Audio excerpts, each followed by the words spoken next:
Sadly, Forza Motorsport is one of these games that out of the box just feel wrong and awkward. No matter what wheel you're using, the default FFB settings in Forza Motorsport are quite unusable, and you will have to do a lot of tweaking to get a good feel out of it. But beyond the hype, the hate, and all the clickbait, you can get at least a decent to good feel out of the game, in my opinion. And that statement comes from someone who mostly drives games that are considered real simulators. I'm not at all saying that my settings are in any way ultimate, final, ideal, but I'd say they work as a good baseline, because we're all lazy people and want to have as many static values as possible, with only some values being dynamic, car-specific, track-specific, or hardware-specific. So in this video, I'd like to go through my settings, point out what's important for me and what sliders and values are dynamic for me. So let's get started.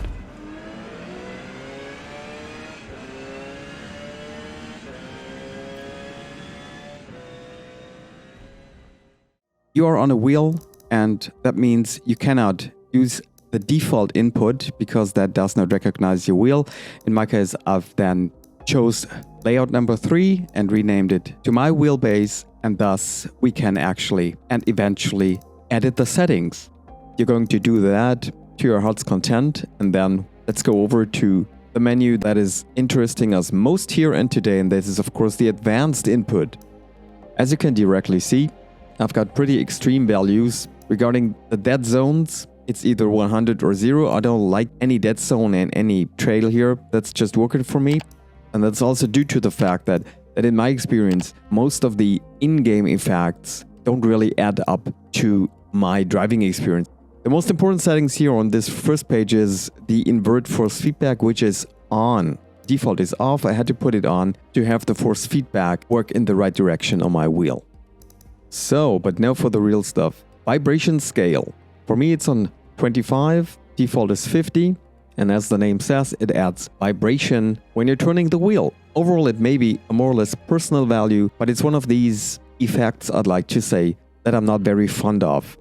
Like so many, I started off in the Builders Cup with road cars, production cars, and there the default value just felt too much for me. Too much vibration, which I don't have in my real car and which I don't want in a sim either. So 25 is just the threshold for me and my setup, my hardware, where there is at least a little vibration and not just dead numbness. The next value, of course, is the key value in that menu. It's the forced feedback scale for my wheel, which again is a Simucube Sport 2 with a max output of 70 Newton meters. I've ended up with 65, which is about a third of what the game can give you. On the other hand, though, I have to say that I'm always running 100% of force feedback in my Simucube driver menu, so please take that into regard. I'm one of those guys who likes a rather strong and heavy feel. As a sucker for classic cars, also vintage cars, which not necessarily had power steering, I'm always striving for replicating that experience.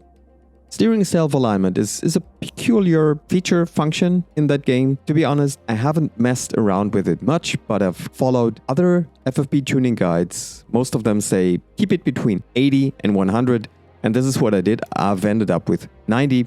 Works pretty good for me. Regarding mechanical trail scale, I'm more on the heavy side because I've found that a value between 125 and 175 would give me a sort of, realistic, natural progression of this. It's hard to say. I mean, it's an effect. But again, it tries to simulate the forces that your suspension would have in real life. It may, of course, be just personal preference. But again, having mainly driven road cars and super sports cars in that game so far, only some GT3s, this value on 150 has worked pretty good for me so far. Next up is the pneumatic trail scale, and yes, like the mechanical trail scale, I intuitively put it up to 100 to 150 and even tried a max of 200 out, but that wouldn't work. That just felt artificial, and after some more experimenting, researching, watching other videos, I finally ended up with a value of 50. What is a bit of a pity, because the simulation of tire behavior is key to any racing game. We want to feel steering forces. We want to develop a butt feeling, so to say, for the car, feel the suspension. But most of all, it's the tires that give us the information what the car is doing. And although the description in this effect really sounds cool, yeah, I mean, this scales the pneumatic trail, the length of the dynamic lever arm from the moving tire contact patch. Despite the fact that it sounds cool, for me higher values just didn't work. Same goes for road feel scale and load sensitivity. While load sensitivity for me worked with a default value of 50 most, road feel scale, yeah, is another of these somewhat artificial uncanny effects for me that I rather keep lower than default. True, feeling bumps, curbs, other undulations on the track can be cool, but to my experience, less is better. So for the next 3 values, I think some of you may butcher me in the comments, shook their head or at least frown, because they're all on 0. Wheel damping scale, center spring scale, dynamic damper behavior. First to the center spring scale, yeah, that's the force that puts the wheel back into the center. I simply don't like this at all. At all. I want to control what my wheel does and I don't want to jump it back to the middle position. Wheel damping scale is also on 0. This sets the resistance to the movement of your steering wheel. Larger values provide a heavy feeling, while lower values give a light feeling with no resistance. Yes, again, this is just an effect, and I'm pretty skeptical about the damping effect in general. 0 here works best for me because, again, I've got a rather high torque wheel, which has a lot of output out of the box, so to say. So I don't need these additional values to then, again, influence and restrict the native forces, at least not here in Forza. This is even more true for the dynamic damper behavior. Low values produce more constant damper behavior. Okay, I've kept it to 0, so I've got the most constant behavior. This is what I want. I want a gradual progression. The rest, guys, is pretty straightforward and default, steering sensitivity 50, steering linearity also 50.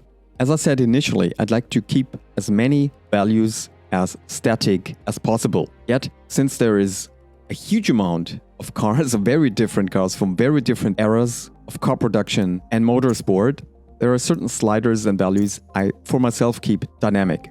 First, that's the mechanical trail scale, then the pneumatic trail scale, but most importantly, the car-specific force feedback scale. That's one I will always tweak depending on the car that I'm driving. Generally, the slower the car, the higher the value. So in a beginner's builder's cup car like the Subaru, then the Golf R or something, I'm around 130, 40.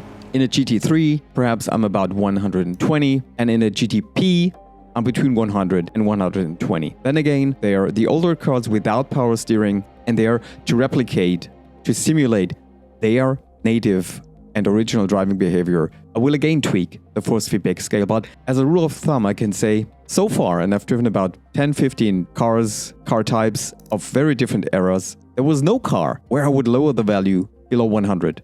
But again, guys, I have to emphasize the fact that a lot of these values are personal preference. It's about what I like, what I think a car should feel like. And for me, the new M2 BMW should feel and drive and handle distinctively differently than perhaps the Ferrari 288 GTO or a vintage Formula 1 car from the early 70s. So again, the message here is see my values as baseline recommendations for all sorts of wheels. My overall advice is try to rely more on the original, the native forces of your wheel base than on the effects the game gives you. Please tell me in the comments whether my FFB settings and, well, ponderings make any sense to you or if I've gotten completely off track here and there. Please also put your settings or values down there because we all only can profit from each other and are grateful for optimization. Thanks for watching. Happy racing. See you on the next one.